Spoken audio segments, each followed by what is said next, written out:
Trees are some of the biggest organisms on the planet. But where do they get that matter to grow?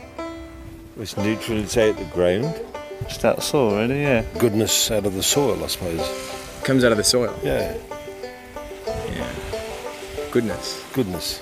Why isn't there a big hole around the tree where it's taken out all the soil? Does it say gradually that the soil has time to recover? Now, I think it's intuitive to believe that the tree gets most of its mass from the soil, because you can see those roots digging into the soil and they must be taking something out of there. And I mean, a tree looks like dirt and it feels solid like dirt, but it's not. In the early 1600s, a scientist named Johann Baptista van Helmont tried to figure out where the mass of a tree was coming from. So he got a pot of soil and very carefully measured the amount of soil in there. Then he planted the tree and took care of it for 5 years, making sure that no soil left or was added to his pot. And at the end of this experiment, he weighed the tree to find that it was 72 kilograms, but the mass of soil had only decreased by about 60 grams. This was pretty strong evidence that the mass of the tree does not come from the soil. I've never thought about that actually, because they don't really eat anything, trees. They don't eat anything? No. They don't eat anything. Water is all they absorb. That's all they eat? Yeah. They don't eat anything else? No. That's all they eat?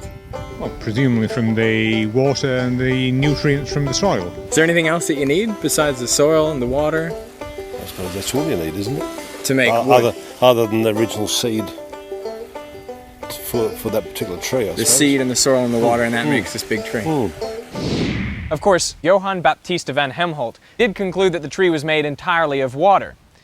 Now, while that's not correct, at least he was on the right track, realizing that the matter of a tree doesn't come out of the soil. The sun, energy, yeah.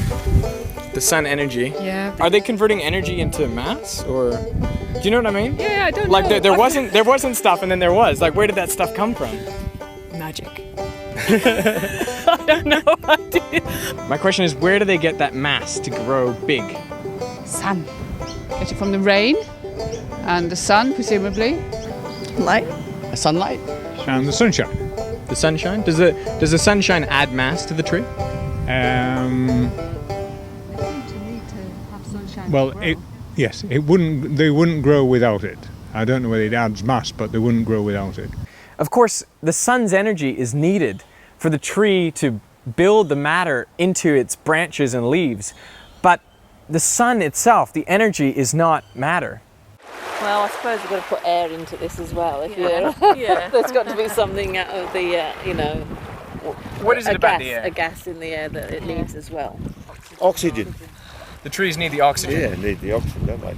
And I guess oxygen. The oxygen, of course. The oxygen?